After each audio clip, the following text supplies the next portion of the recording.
विघ्नकर्ता गणपति आखिर बन ही गए विघ्नहर्ता। नमस्कार दोस्तों, गणपति के षड्यंत्रों से दुखी हो सभी देवताओं ने ब्रह्मलोक जाने का फैसला किया। उधर ब्रह्मलोक में ब्रह्मदेव अपने सृष्टि संचालन के कामों में बड़े ही व्यस्त थे कि अचानक सभी देवता ब्रह्मा जी के पास पहुंच गए और बोले, ब्रह्मदेव हमारे कष्टों को दूर कीजिए। ब्रह्मदेव देवताओं से कहने लगे, देवता गणों ऐसा कौन सा संकट आ पड़ा जिसके बारे में मुझे नहीं पता। तब देवता ब्रह्मा जी से बोले, ब्रह्मदेव शिव पार्वती नंदन गणेश जी ने बड़ा ही आतंक मचाया हुआ है। तीनों लोकों में जहाँ कहीं भी विवाह या कोई भी शुभ काम होता है, गणपति अपने खबरी मूषक से मिलकर वहां आकर अनेकों बाधाएं खड़ी कर देते हैं और उस शुभ कार्य को पूरा करने में बड़ा ही कष्ट उठाना पड़ता है। ब्रह्मदेव बोले, इसका कारण? तब देवता बोले, ब्रह्मदेव ये आप पूछ रहे हैं? ब्रह्मदेव कोई भी कन्या उनके शारीरिक आकार विकार को देखकर उनसे विवाह नहीं करना चाहती। बस इसी बात से दुखी पार्वती नंदन सोचे बैठे हैं कि यदि मेरा विवाह नहीं होगा तो मैं किसी का भी नहीं होने दूंगा, और जब मैं दुखी हूँ तो किसी को भी सुख चैन से जीने नहीं दूंगा। कहने को तो उन्होंने ब्रह्मचार्य व्रत धारण कर लिया है, पर कहीं न कहीं उनके मन में विवाह की बड़ी ही तीव्र अभिलाषा है। तब ब्रह्मा जी ने विश्वकर्मा जी की बहुत ही गुणी और कुशलता में निपुण बेटियों रिद्धि और सिद्धि को अपने पास बुलाया और कहा, देखो शिव पार्वती नंदन गणेश जी के पास तुम्हें यह काम करना है कि जब भी सृष्टि में कोई शुभ काम या विवाह हो तो उनका और उनके खबरी मूषक का तुम्हें ध्यान भटका देना है। और रिद्धि सिद्धि को अच्छे से सब बातें समझा बुझाकर ब्रह्मदेव जी उन्हें अपने साथ लेकर गणपति जी के पास आ गए और बोले, देवों के देव महादेव के पुत्र शिरोमणि, ये मेरे मानस पुत्र विश्वकर्मा की पुत्रियां रिद्धि और सिद्धि हैं। अरे बड़ी ही गुणी और बुद्धिमान हैं। हे पार्वती नंदन, मेरी बड़ी अभिलाषा है कि आप इन्हें विद्याओं का ज्ञान दें जिससे इनके गुणों को फलने फूलने का पूरा अवसर प्राप्त हो सके।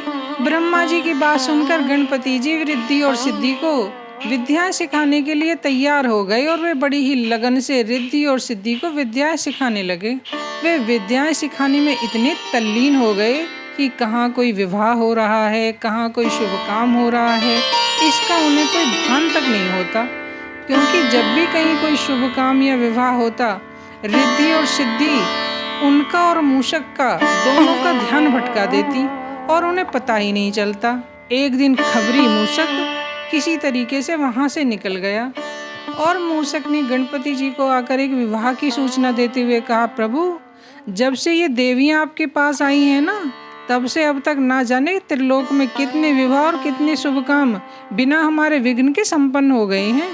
खबरी मूषक से ऐसा सुनते ही गणपति तुरंत भाप गए कि रिद्धि और सिद्धि का यहाँ आना देवताओं का षड्यंत्र है, और ऐसा जानते ही वे रिद्धि और सिद्धि को श्राप देने पर उतारू हो गए। इससे पहले कि वो रिद्धि सिद्धि को श्राप दे पाते कि ब्रह्मा जी वहाँ आ गए और बोले, गजानन आप ऐसा क्यों कर रहे हैं? अरे पार्वती नंदन, दो निरपराध कन्याओं को श्राप देना कहाँ उचित है? आप तो बुद्धि के देवता हैं, तनिक सोच कर देखें। ब्रह्मा जी के मुंह से ऐसा सुनकर गजानन रिद्धि और सिद्धि की शिकायतें ब्रह्मा जी से करते हैं और बताते हैं कि उन्होंने कैसे अपनी चालाकियों से उन्हें अपने भ्रम में डाल दिया। तब ब्रह्मदेव बोले, पार्वती नंदन यदि आप इन्हें दंड ही देना चाहते हैं तो इनसे विवाह कर लीजिए, यह इनके लिए सबसे उचित दंड है। ये दोनों हमेशा आपकी सेवा करेंगी। ऐसा सुनते ही गणपति खुश हो गए और उन्होंने ब्रह्मदेव की बात मान रिद्धि सिद्धि से विवाह कर लिया, और इस तरीके से ब्रह्मचारी गणेश जी विवाहित हो गए, रिद्धि सिद्धि के साथ बड़े सुख से रहने लगे। और अब वो शुभ कार्यों में और विवाहों में विघ्न करने की बजाय उनके विघ्न हरने का काम करने लगे। और आगे चलकर गणेश जी और उनकी पत्नी रिद्धि ने एक बेटे शुभ को जन्म दिया।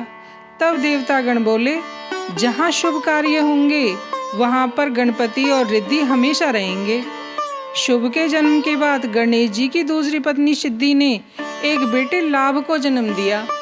तब सभी देवताओं ने बच्चे को आशीर्वाद देते हुए कहा, जहाँ शुभ होंगे वहाँ रिद्धि होगी, और जहाँ शुभ और रिद्धि होंगे वहाँ लाभ और सिद्धि भी जरूर होंगे, क्योंकि शुभ और लाभ कभी अलग नहीं हो सकते। और जहाँ एक जाएगा वहाँ दूसरा अपने आप चला जाएगा। और जहाँ गणपति जी का परिवार रहेगा वहाँ गजानन की कृपा हमेशा बरसती रहेगी। फिर एक दिन शुभ लाभ ने एक कन्या को देख अपने माता पिता से एक बहन होने की इच्छा जताई। तब गणपति और रिद्धि सिद्धि ने अपनी शक्तियों से एक ज्योतिपुंज पैदा किया और अपनी विद्याओं से उसे एक कन्या का रूप दे दिया और उस कन्या का नाम संतोषी रखा। यही कन्या आगे चलकर संतोषी माता कहलाई। क्योंकि इनका जन्म शुक्रवार को हुआ था, इसलिए इनकी पूजा आराधना व्रत आदि के लिए शुक्रवार का दिन रखा गया है।